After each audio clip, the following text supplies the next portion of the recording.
Isang malawak at patag na lugar na tila nahati-hati sa maraming bahagi. Nahihiwa-hiwalay ng malapad na biyak sa lupa na ang dulo ng bawat patag na lugar ay nagmumukhang bangin. Ganyan ang malimit na paglalarawan sa isang gorge o ravine. Ito ang common na tawag ng mga Europeans para lang sa form na ito.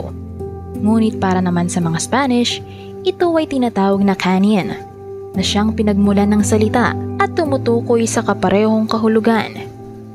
Pag-uusapan natin ang lugar na kinoconsider na one of the 7 natural wonders of the world at UNESCO World Heritage Site mula pa noong 1979, ang Grand Canyon ng Arizona, USA.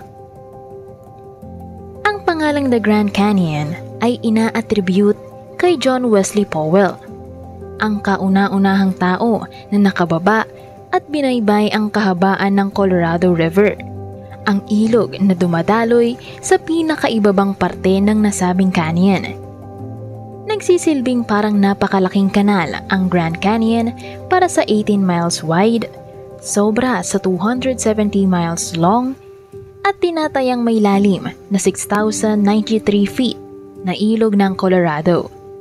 Dahil sa malalabyrinthine na topography, temple-like buttes at plunging depths nito, isa ito sa world's greatest geological spectacles at Earth's most visually powerful landscapes. Kaya hindi katakatakang number 1 tourist destination ito sa USA, na may estimated 5.9 million visitors per year, and more than half of this number are not from the US.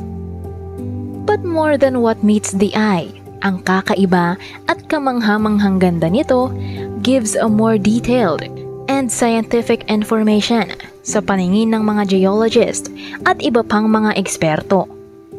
Ang horizontal strata na nakikita at exposed sa pader ng Grand Canyon retrace geological history over 2 billion years ago.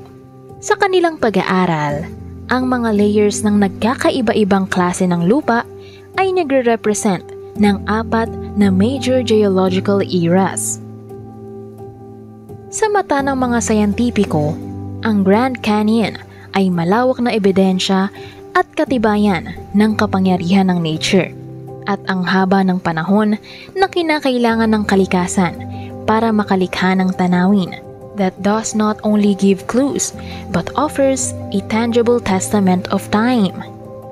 Nalalaman ng mga geologist ang panahong kinakailangan para makabuo ng isang cliff, ang unti-unting pag-erode ng lupa, ang paghanap ng tubig ng mas malambot na lupa para matangay ito at ma-expose ang talampas ng matitigas na lupa, at nang nabuo na ang canyon, na ipakita naman ito ang mas mahaba pang panahon para mabuo ito sa pamamagitan ng kahangahangang pagkakasalansan ng iba't ibang klase ng lupa. Kaya nga't hanggang ngayon, wala pang makatukoy kung ilang taon na ang Grand Canyon. Natukoy na nila ang earliest inhabitants sa Grand Canyon na 12,000 years ago, pati na rin ang iba't ibang klase ng mga hayop at halaman na nabubuhay sa lugar.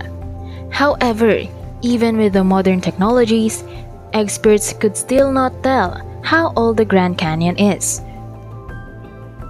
Hindi simpleng kanal lang ang Grand Canyon. Ang pader nito ay kasing taas ng 20-story building o mas mataas pa. Ang lawak naman nito at malapuzzle na pagkakahati-hati ng malalaking lupa ay hindi kayang ma-replicate ng tao.